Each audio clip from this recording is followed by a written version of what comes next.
자유한국당의 전희경 의원님 질의하시겠습니다. 네, 질의하도록 하겠습니다. 지금 PPT 좀 띄워봐 주시죠.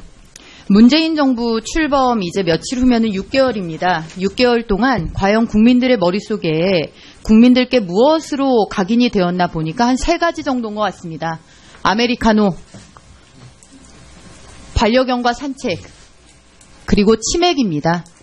3가지 모두가 국민들께 이전과는 다른 정부의 모습을 보이겠다, 소통하겠다, 탈권위하겠다, 이런 것들을 염두에 둔 행보라고 보이지만 지금 현재 오늘 이 운영위 국감장에서도 볼 수 있듯이 민정수석은 출석하지 않았고 그리고 저 매 순간마다 중요한 현안들에 대해서 정부가 제대로 보인 입장이란 것이 없습니다. 다음입니다. 정말 국민들이 궁금해하는 것은 앞장에서 본 것과 같은 보여주기식 쇼가 아닙니다. 안보, 경제, 그리고 새로운 정부를 이끌어갈 사람들의 면면입니다. 안보를 한번 보십시오. 출범 4일 만에 북한 미사일 도발이 있었고 핵실험도 한 차례 더 했습니다. 미사일 발사 횟수는 10회입니다. 그런 정부가 사드는 오락가락 말바꾸기를 하더니 이제는 자신들의 지지층을 의식해가지고 임시자 붙여서 간신히 했습니다. 경제는 말할 것도 없습니다. 이 정부 들어서 오죽하면 시장이라는 말이 실종됐다는 얘기가 나옵니다. 국회 예산정책처 분석에 따르면 국가 채무가 문재인 정부 수준으로 가면 2018년에는 744조, 문재인 정부가 포문을 연 이런 각종 퍼주기, 포퓰리즘으로 가면 2060조에는 3,999조로 국가 채무가 증가할 거다라는 예측이 나오고 있습니다. 그나마 세계 경제 위기를 관통하면서 우리나라를 지탱해준 유일한 힘이었던 재정 건전성이 무너지게 된다는 뜻입니다. 인사는 말할 것도 없습니다. 안경환, 김희수, 이유정, 조대엽, 박성진 이 사람들의 낙마 사유를 차마 입에 올립니다. 채 세운 이고 비상식적인 범죄 혐의에다가 말로 다 할 수가 없습니다. 홍종학 후보자 같은 경우에는 이 모든 인사 참사에 이거는 완결판입니다. 지금 이런 상황들입니다. 이런데 이 정부의 모습은 도대체 무엇을 보여주고자 하는 것인지 알 수가 없습니다.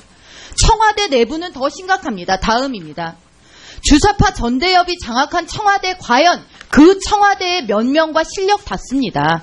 임종석 비서실장님을 비롯해서 신동호, 백원우, 유행열, 한병도 이런 분들이 생각이 바뀌어서 간혹 한두 분 들어갈 수 있다고 칩시다. 그렇게 할 수도 있다고 많이 양보해서 그럴 수 있다고 쳐도 청와대 구성이 전반적으로 저렇게 한 축으로 다 기울어져 있으면서 오늘 이 자리에서 말끝마다 트럼프 방안의 중요성 때문에 이런 말씀을 운운하시는 것이 저는 얼마나 이율배반적인가 싶습니다.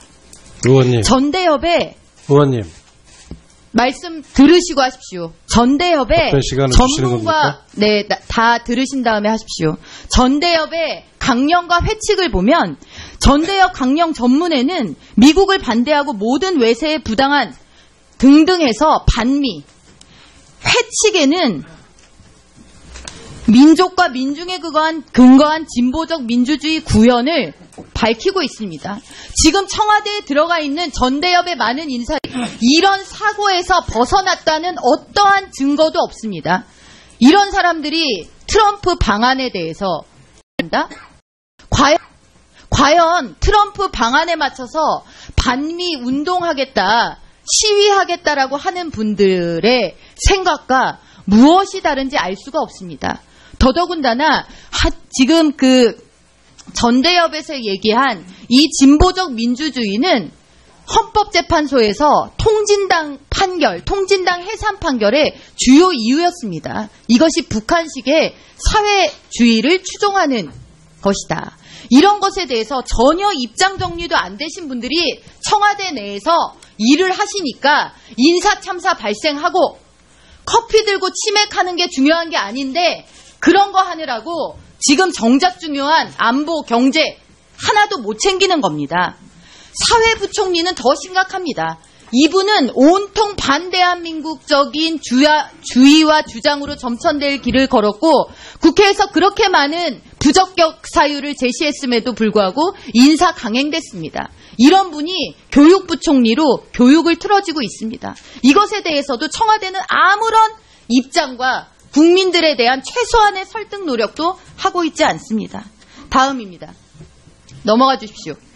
다음입니다. 자, 문정인 대통령 외교안보 특보 이분 발언도 지금 제가 말씀드린 전대협 방식의 사고방식과 전혀 다르지 않습니다. 김상곤 부총리 외교안보 특보 저 발언 내용들이 지금 저게 북한의 대변인이지 이게 지금 우리나라 안보 초유의 안보 상황에 대통령을 보좌하는 특별 보좌역의 입에서 나올 수 있는 얘기입니까? 핵보유국, 동결전제 한미훈련 중단, 정전협정을 평화협정으로 전환해야 된다. 사드가 해결되지 않으면 한미동맹 깨진다는 인식이 있는데 그렇다면 무슨 그게 동맹이냐. 남북대화하는데 북미대화 조건과 맞출 필요는 없다. 보좌 받을 예의 지키십시오. 예의 지키십시오. 이런 사람 보좌를 받으려고 하는 것입니까?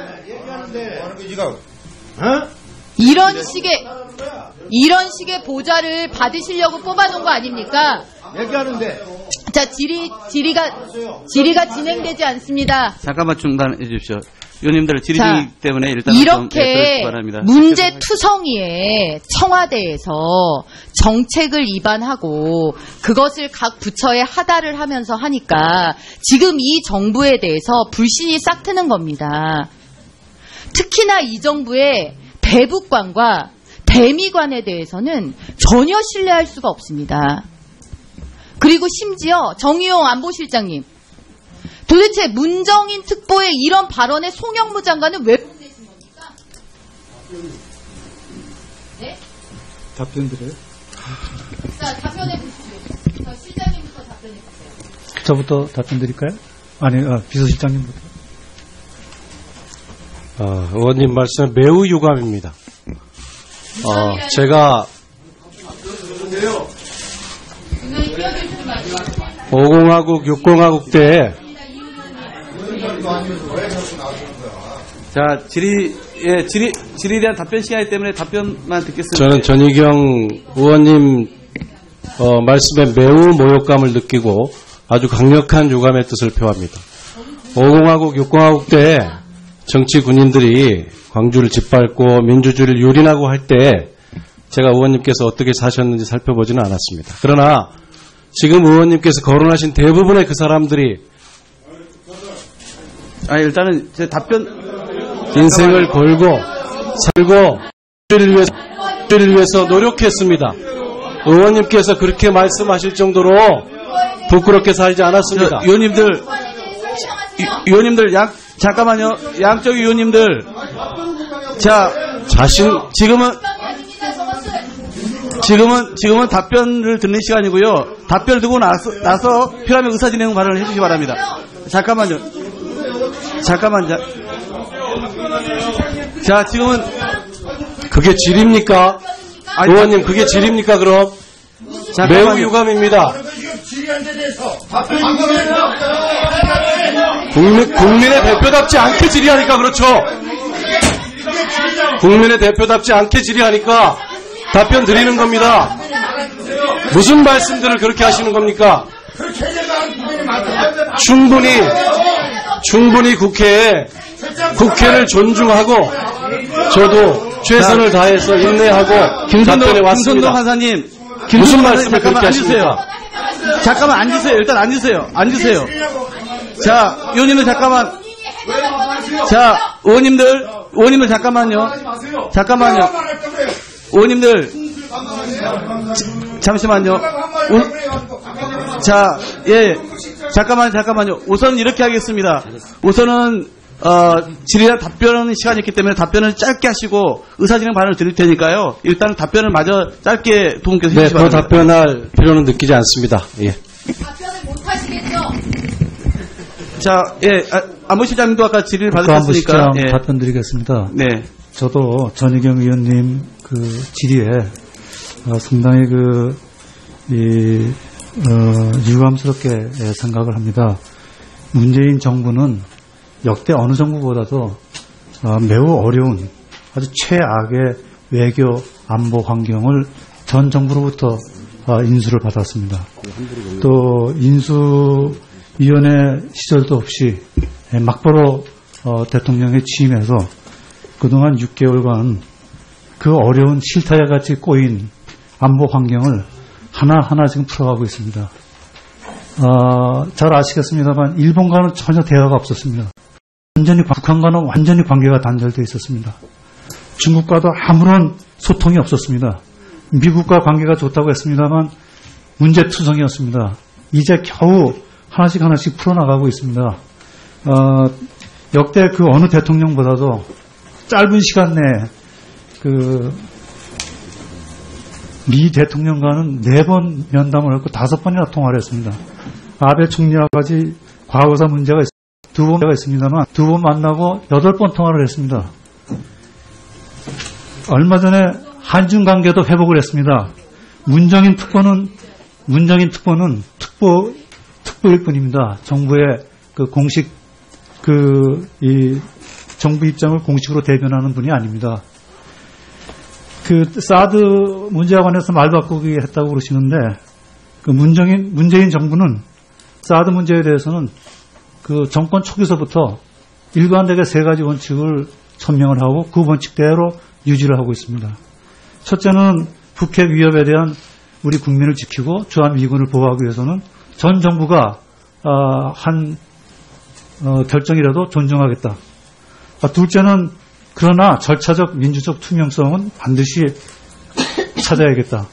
또 셋째, 이거 앞으로 이 문제를 결정해 나가는 과정에 있어서 우리 국가 안보를 최우선적으로 고려하겠다는 점을 미국과 중국 양측에 똑같이 주장을 했고 그 원칙을 지금까지 한 번도 절충한 적이 없습니다. 지금 전희경 의원님께서 사드 문제에 관해서 말 바꾸기를 했다고 말씀을 하셨지 않습니까? 문정인 특보에 대해서도 말씀을 드렸습니다. 문정인 특보의 발언은 개인의 의견일 뿐입니다. 그 개인의 의견을 문정인 특보가 한 얘기대로 문재인 정부가 정책에 반영한 것을 보셨습니까? 보셨으면 말씀하십시오. 지금 그걸 말씀이라고 하세요? 자, 아니, 그렇게 질의 시간 끝났고, 자, 우리 잠깐만요. 안보실장님 답변 끝났습니까? 아니, 거기에 문정인 특보의 의견은 문정인 특보의 개인 의견입니다. 그분의 개인 의견을 저희가 참고를 하지. 안보실장님. 그거대로 저희가 정책에 반영한 걸 보셨습니까? 답변제 다 하신 거죠? 예. 왜 보좌는 받으세요? 경질하세요. 전희경 의원님 이제 질의 시간 다 끝났습니다. 여러 가지 다양한 의견을 들을 필요가 있기 때문에. 예, 그러면 이렇게 질의를 마치는 것으로 하겠습니다. 하고 있는 것입니다. 예, 답변까지 마치는 걸로 하겠습니다. 네.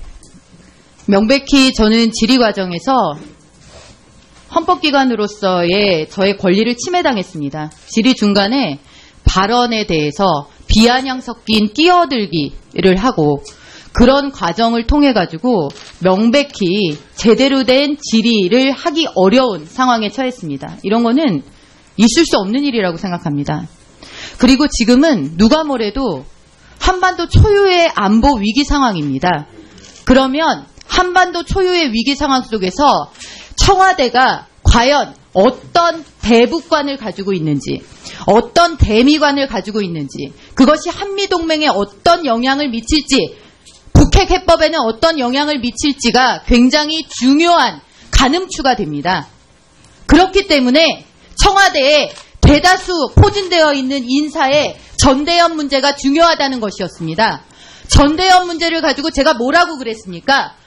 전대협의 전문과 강령과 회칙에 있는 대미관에 대해서 아직도 대한민국이 식민지, 반자본주의 국가라고 인식을 하는 것인지에 대한 그런 견해를 묻는 것이었습니다. 그것에 대해서 왜 저렇게 국감의 기관 증인으로서 도저히 있을 수 없는 행태를 보였는지에 대해서 저도 짐작가는 바가 있습니다. 너무나 아픈 데를 찔렸기 때문에 그런가 보다라고 생각도 됩니다. 그런데 이런 문제 제기에는 명명백백 해명을 하면 됩니다. 그때는 이랬고 지금은 이랬고, 지금 국민들의 상당수가 가지고 있는 그런 불안에 대해서 지금 나는 이렇다, 지금 청와대는 이렇다 해명을 하면 됩니다. 거기서 왜 당신은 그때 뭐 했느냐는 식의 그런 얼토당토하는 비이성적이고 비상식적인 반응이 나옵니까? 그게 청와대에 지금 책임을 지고 있는 비서실장의 수준이라고 우리 국민들이 그렇게 인식해도 되겠습니까? 저는 임종석 비서실장의 지금 있을 수 없는 발언에 대해서 사과를 요구합니다. 네, 위원장님께서 이 부분은 국회를 대표해서 사과 받아주셔야 한다고 생각합니다. 알겠습니다. 이상입니다. 자,